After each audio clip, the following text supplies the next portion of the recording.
Here we go. Okay, Dango. So can you tell us about how's life in Cameroon? Because I'm not familiar with Cameroon. Like, is it like similar to Thailand? Very different in terms of course, the culture is different, but in terms of opportunities, work opportunities and stuff. Life in Cameroon, in terms of opportunity, I wouldn't say there is much to do there as a foreigner, unless you're an expert, like you specialize in something, maybe an engineer, any of the major. Besides that, it's much more like Thailand. Like the life there is not like there's no bustling and bustling in city center. Yeah, it's a normal life, yeah, and 60% of the population are farmers. okay. 40%, yeah, they work at the office. They have a white collar jobs. Life there is quite simple, and in terms of transportation, it's much more like Thailand. Like they have road system, railway system, airports, and the social aspect of life. Cameroon is quite diverse. I'm not sure if you're aware of that. Besides the bilingual nature, we have more than 200 ethnic groups. Wow, 200. Traveling there, yeah, more than 200. Yeah. Like almost every part of Cameroon has a different group, cultural group, and we use the vernacular language, local languages. English and French is official languages here, but right. when you go there, you find people speaking their vernacular language. They're local. Might be difficult for you as a foreigner. However, when you get into the big cities, you can find people speaking English and French. Yeah. So this aspect of multicultural is like a challenge to most foreigners on the day. Interesting, because I am familiar with because I watch YouTube videos from Vodemaya. Do you know Vodemaya? From Ghana? Yeah, I watched some of his. From Ghana. I watched some of his videos, and when I was growing up, many people from Kenya, Tanzania, also some from Botswana, used to study in my city, back in India, in Hyderabad, and there are a lot of people. So I'm familiar with those cultures. Cameroon is new for me, but it's very interesting because there are a lot of Cameroonians in Thailand. Like I've met teachers who are mostly from Cameroon, from Africa, but I do understand. So you have different languages and different local languages, right? Yeah, different local languages, based on your culture. But then there is one language that unites everybody, which is Pidgin English. Okay. Yeah, everyone can speak Pidgin English. Right now, most foreigners from Europe, when they move over to Cameroon, they like learn to express themselves more in Pidgin English because it's more like a universal language within the context. If you can express yourself in Pidgin English, it's quite okay. And Pidgin English is not difficult, just like the name. Yeah. English is mixed with Pidgin, like how are you in English, right? With Pidgin English from Cameroon, we changed the how are you to like how for you. So how for you? Like, okay. Yeah, distorting the variation, like what makes it of Pidgin, like we don't follow or the grammatical format, How are you? Rather to how for you. So there is no structure. Yeah. Their main objective is to make it as easy as possible. So we tend to mix up in English word. How are you? Right. How for you? Yeah. What's your name?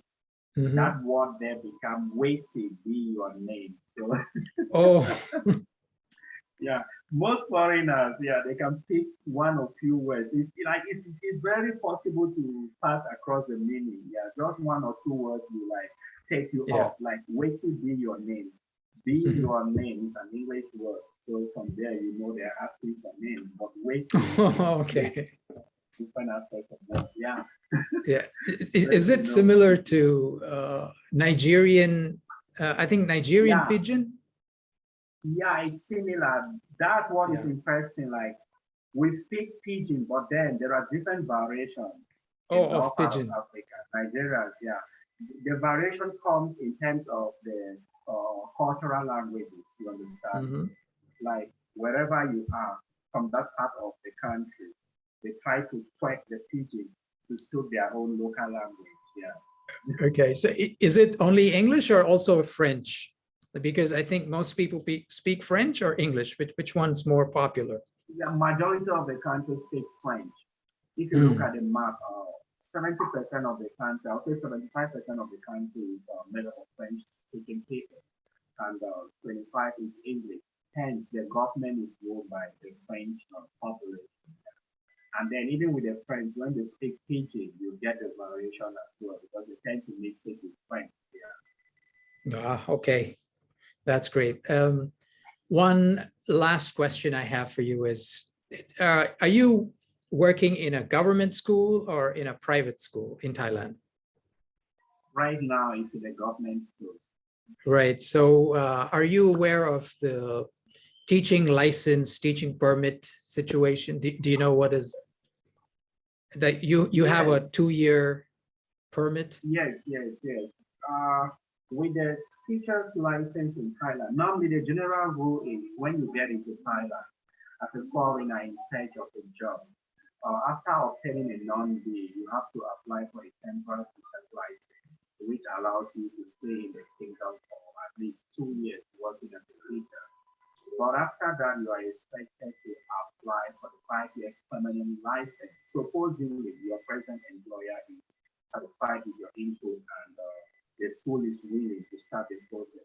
Otherwise, if they can't do it for you, you have to maybe if you move job, you apply for another 2 years temporary license. This is mostly the situation. Most foreigners, it's difficult for them to stay in their best job for one reason or the other. They tend to change schools, they move schools. So then you can apply for another temporary license. In total, it's 4 years max. After 4 years, that is the 5th year, you are expected to at least meet the criteria for the application of 5 years license within the kingdom, which that 5 years officially approved that you have been acknowledged as a teacher in the kingdom.